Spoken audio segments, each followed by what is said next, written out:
Bonjour à toutes et à tous au ciné d'Horreur de Ben. Aujourd'hui je ferai la critique de Mélancolie d'Air Angel, réalisée en 2009 par Maria Dora, réalisatrice que je vous conseille si vous êtes fan de cinéma extrême, avec des films comme The Profane Exhibit ou encore Cannibal.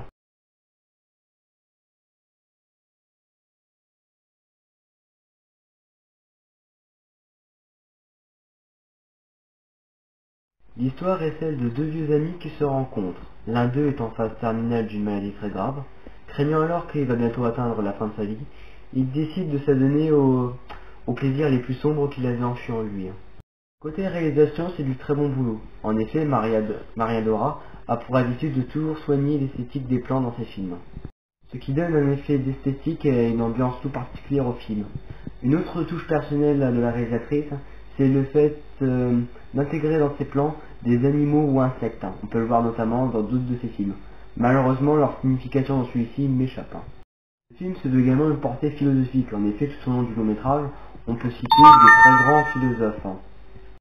Le seul défaut de la réalisation, c'est en effet la longueur. Le film dure 2h40 et a mis beaucoup de temps à démarrer. Mais c'est vraiment un film contemplatif, surtout pour l'esthétique. C'est pas vraiment un film, comment dire, qui va vite, c'est plutôt un film très lent. Après, pour celui-là, étant donné que je l'ai regardé le film en allemand, j'avoue m'être un peu ennuyé. Côté acteur, je pourrais pas trop me prononcer en effet, ayant regardé le film en allemand non sous-titré. Ça va être un peu difficile pour moi de juger, mais je dirais que leur jeu était suffisamment crédible, leurs expressions étaient tout à fait réalistes, et certaines scènes m'ont vraiment dégoûté.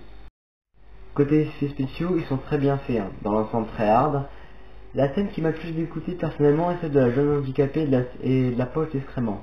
Une scène qu'il ne faut pas regarder le ventre plein.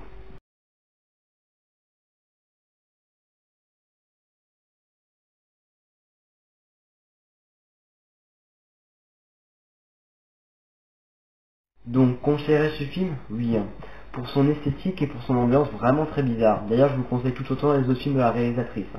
Sachez que les scènes sont très hard, je vais pas préciser mais elles sont vraiment... ça part loin quoi.